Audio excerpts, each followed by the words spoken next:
Jogadores à disposição para o jogo contra o Vasco nesta quarta-feira às 9h45 da noite. O time vem de uma vitória no Campeonato Boliviano, 1-0 sobre o Oriente Petroleiro. Além disso, tem o retorno do brasileiro Alex Silva, que saiu mais cedo da partida em São Januário por dores musculares. E claro, confia em goleadas bem maiores já aplicadas em Libertadores contra times de história. Ano passado, ganhou por 6-2 do Peñarol do Uruguai em casa. Aliás, esse tal fator casa influencia muito. Por isso, o time fez até promoção para lotar o estádio. Está vendendo 2 ingressos por 1. Mas o Vasco está preparado, não só para enfrentar o Caldeirão, como as alturas. O Vasco chegou a Santa Cruz de la Sierra na segunda-feira. Lá são 416 metros acima do nível do mar. Vai para Sucre, o local da partida, só na manhã desta quarta-feira. E lá são 2.810 metros de altitude. A estratégia foi adotada para minimizar as reações provocadas pelo ar rarefeito. Além disso, o clube vai levar para o estádio cilindros de oxigênio e um equipamento adequado para umidificar o vestiário, já que a cidade é bastante seca. A altitude é novidade para 14 dos 25 jogadores. Eraso, um dos mais experientes nesse quesito, está fora. O zagueiro pegou 2 jogos de suspensão pela expulsão no segundo jogo contra a Universidad Concepción do Chile. Boa, vamos falar muito do Vasco da Gama, que fez uma vantagem enorme em casa, vencendo o Jorge Wilson por 4-0.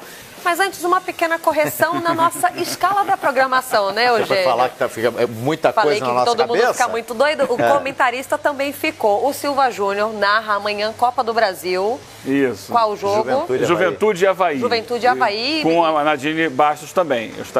Eu confundi. Hoje, o jogo Lanús e Sport Cristal, eu vou comentar a narração do Éder Reis, o nosso gigante. Aí amanhã, na Copa do Brasil, é que eu estaria ao lado do Silva Júnior. Tá bom, estará muito bem acompanhado hoje, amanhã. E protegido, né? 2 gigantes. É isso aí, com certeza. Olha aqui, gente, a gente viu aí que o Vasco, né, tá desde segunda-feira lá na Bolívia, se preparando em Santa Cruz de la Sierra. E ontem uma surpresa aí, né? A comissão disciplinar demorou para notificar o Vasco, mas avisou no início da tarde. Eraso pegou 2 jogos.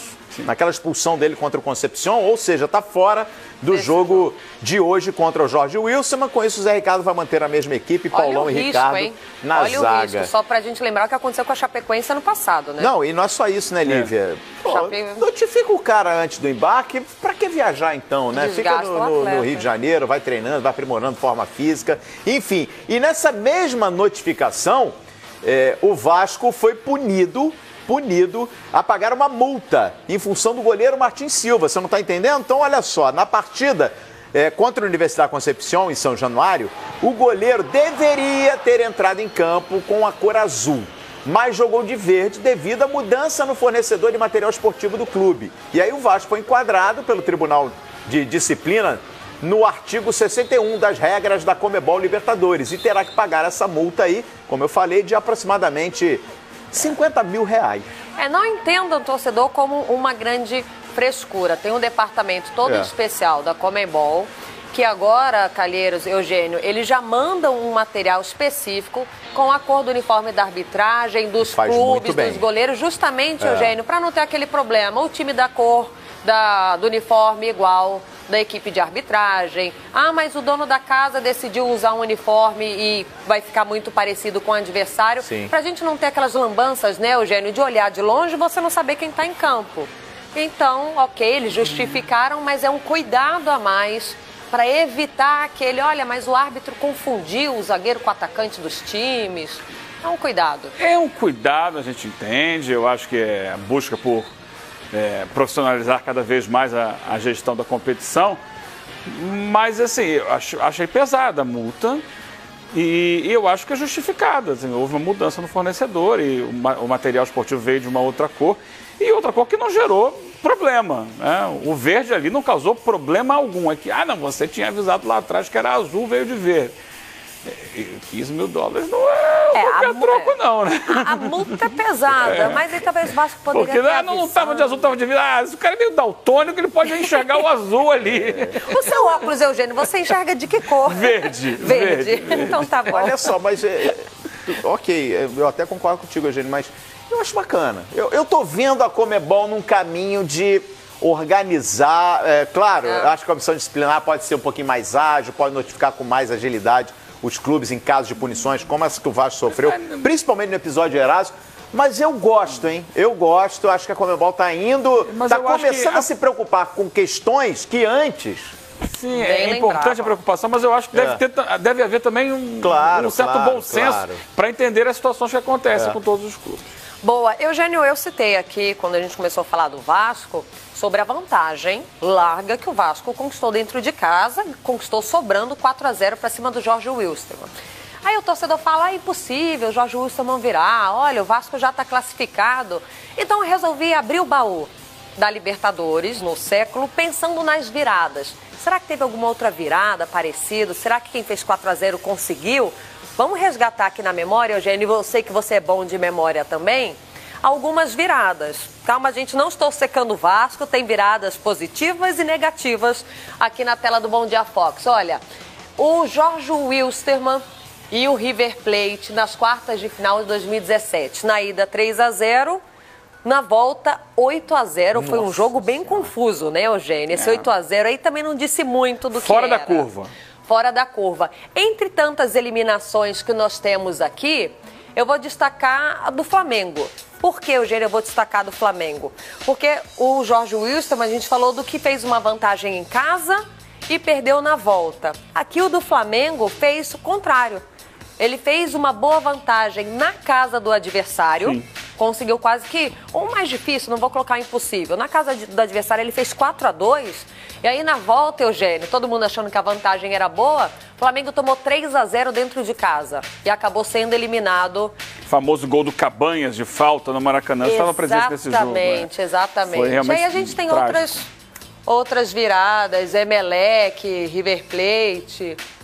Tem o Quito Universidade de Chile ali na ida 4-1 e na volta 6-0. Essa Universidade de Chile era do Sampaoli, dirigida pelo Sampaoli, que devolveu, assim, com o jogo de ida foi na altitude de Quito, na volta devolveu com juros. A mais chamativa aí é a virada do River Plate ano passado. Mas não tem nenhuma de 4-0, né? 4-0 não. Tem um 4-1 ali. É isso que eu ia pegar, conseguimos um 2-0 na ida, mas na volta perde de 5. Mas se a gente pegar o resultado mais semelhante é justamente o Quito, né, contra a Universidade de Chile. 4-1. O Vasco venceu por 4-0. Mas aí, fazendo uma comparação, você citou, a Universidade de Chile era o time do Sampaoli. Era o time do Montijo. Não, o Montijo já tinha saído um ano antes. Mas era um time Vargas e com expressão na Libertadores naquele momento. Não é o caso do Jorge Wilstermann hoje. Mas aí você inverte. O Quito, Deportivo Quito nesse ano, até tinha, por exemplo, o Fidel Martínez, o Neymarzinho, que hoje está no Peñarol, outros bons jogadores, mas ele construiu o 4-1 muito em cima de jogar na altitude. Perfeito.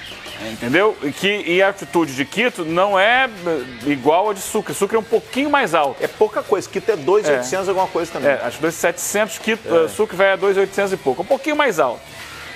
Então, o que pode acontecer ali é o seguinte, olha. Em Santiago, a Universidade de Chile deitou e rolou. Fez 6-0. O Vasco deitou e rolou no Rio de Janeiro. Em Quito, a coisa foi diferente. Então o Vasco tem que estar preparado para jogar na altitude de Sucre, que vai ser o grande diferencial desse jogo. Eles estão acostumados, nós brasileiros não estamos. Saber dosar as energias, saber fazer a bola correr e não o time correr. O time do Vasco corre muito, tem muita velocidade. Se gastar isso no primeiro tempo, pode sofrer na segunda etapa. Mas aí a gente destaca aqui, Eugênio, para o torcedor não ficar tão preocupado. Se você pensar no século que nós estamos falando aqui, destacando as reviravoltas no século, não foram tantas. Não. São poucas. Nós destacamos só 6, pensando na Libertadores, que é gigante.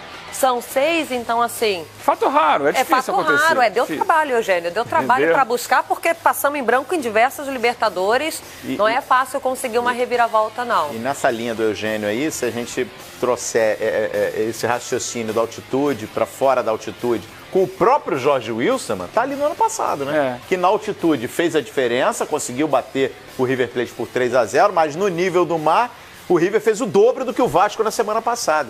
Vamos ver. Vamos ficar de olho no Vasco da Gama, que joga hoje contra o Jorge Wilstermann na casa do adversário, mas vamos ficar de olho também na semana do Fox Sports, porque aqui A bola nunca para de rolar e nesta quinta-feira tem Europa League ao vivo aqui no Fox Sports e a partir das 5 da tarde, hein? 5 da tarde vai ter uma partidaça para você acompanhar com a gente. O Milan, time italiano, recebe o time búlgaro, o Ludogorets. É isso? Ludogorets, isso aí. Ludogorets.